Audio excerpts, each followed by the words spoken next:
regardez cette adresse-là. C'est celle qu'a utilisée Jean-Pierre Duquesnoy. C'est notre invité du jour. Il nous a écrit en nous disant, dites donc, j'ai écrit un livre, j'ai trouvé un manuscrit de mon père. J'aimerais venir vous en parler dans votre émission. Il est là, c'est notre invité. Bonjour Jean-Pierre Duquesnoy.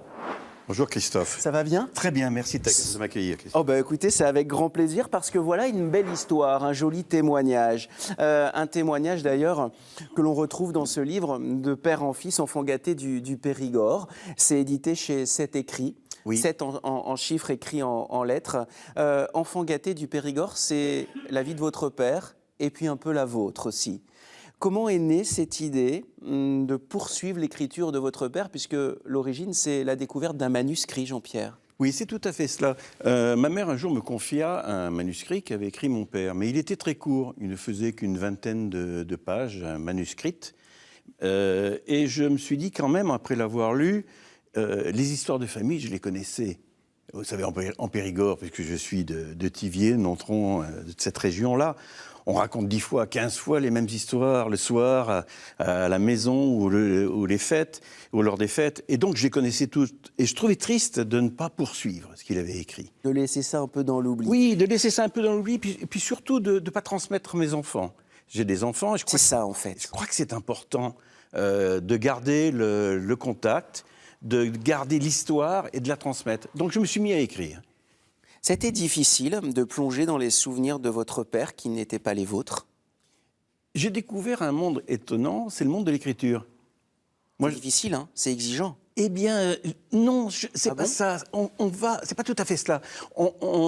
Lorsqu'on se met à écrire, pour ceux qui voudraient écrire un livre, ce que j'ai trouvé de formidable, c'est qu'on se met dans une situation où la mémoire refonctionne, c'est-à-dire des souvenirs enfouis remontent. Et c'est un exercice solitaire qu'ensuite on aime partager quand on écrit un livre. Voilà. On écrit forcément pour les autres. Alors il y a cette couverture avec la cathédrale d'Angoulême. Pour les Charentais, elle est forcément très connue. Et puis cette voiture, c'est le circuit des remparts. Pourquoi le circuit des remparts? Pourquoi ces voitures? Parce que l'automobile est votre père, c'est toute sa vie. Absolument, c'est exactement ça. Sur cette couverture, puisque vous en parlez, c'est du reste mon père qui est sur la voiture qui passe devant la cathédrale d'Angoulême. À l'époque, on construisait sa voiture Formule 1. C'est une Formule 1 qu'il a construite lui-même sur une base d'une Simca. Et donc, il a couru au circuit des remparts et n'a pas gagné, puisqu'à l'époque, c'était quand même assez difficile. Mais il a fait cette première expérience de course sur Angoulême. Alors ensuite, il y a des escapades un petit peu dans toute la région. Il y a Angoulême, il y a Royan, il y a bien sûr le Périgord. Vous êtes issu d'une famille modeste du Périgord, et pourtant il y a marqué « enfant gâté du Périgord ». En quoi vous avez été des enfants gâtés, vous et votre père? Il est vrai qu'on était modeste, mais qu'on a toujours bien vécu. Que ce soit du côté de ma mère, qui était du côté de Nontron, et elle habitait au départ la rue où il y a la fontaine, j'ai oublié son nom, dans Nontron. Nontron. Et ils avaient un moulin au bord de l'eau, où ils vivaient, je crois que c'était l'époque, c'était comme ça, on vivait au jour le jour. Quand c'était les châtaignes, on faisait des châtaignes. Quand c'était les confits, on faisait des confits. La vie simple du Périgord, mais qui dit des choses de notre société, oui, l'histoire des familles. Hein. Que c'est pas la peine d'aller chercher des choses bien compliquées pour vivre bien. Voilà. Alors, ce qui est génial dans ce livre, c'est qu'on traverse les époques. Il y a les premiers émois, avec l'arrivée des mini-jupes. Oui. Alors là, c'est un petit peu dans la deuxième partie. C'est mon histoire. Exactement. Histoire d'enfant gâté aussi, parce que mon père avait réussi à l'époque à faire construire un bateau. Ouais. On avait fait construire ça à Marennes-Oléron. Et après, c'est Royan, Cordouan, la donc, pêche à Cordouan. je raconte toute cette histoire-là, tous ces émois, oui. Et puis, tous les plaisirs qu'on a pu avoir durant cette période. Il y a un passage que j'ai beaucoup aimé. Alors, de mémoire, ça doit être 1967. La pension. Vos parents vous cherchent une pension. Mais là, selon moi, on comprend bien toute la bienveillance de votre famille parce qu'ils cherchent une pension où vous serez bien. Oui, c'est exact. C'est exact. Ils m'ont trouvé. Il faut dire que je ne travaillais pas très très bien à l'école. Bon, donc... Ça arrive, hein. Ouais, il y a l'appli Prof en poche qui existe maintenant, dont on parlera tout à l'heure avec Vincent. Je ne travaillais pas très bien à l'école et donc ils ont décidé de me mettre en pension. Et donc je suis parti en pension 4e, donc j'étais quand même petit. Bah oui. Mais ils m'avaient trouvé un endroit qui est à côté du Blanc, pour les gens qui connaissent. Dans l'Indre? Dans l'Indre, hein, c'est à Ciron, une petite ville. Et là, il y avait le château de l'Épine où il y avait une pension, une très belle pension du reste, très confortable, un peu bourgeoise, je dois reconnaître.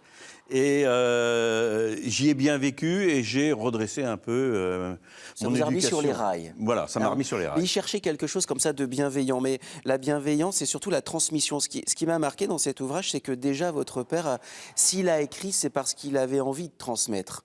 Et finalement, inconsciemment, vous avez fait la même chose en poursuivant ce manuscrit. Est-ce que vous êtes conscient de ça, Jean-Pierre? Ah, j'en suis tout à fait conscient. Du reste, je l'écris en 4e de couverture. J'ai eu l'impression de me glisser dans sa plume. Et j'ai essayé de ne pas déformer ses propos. J'ai essayé de raconter l'histoire telle qu'elle était, telle que je l'entendais en famille.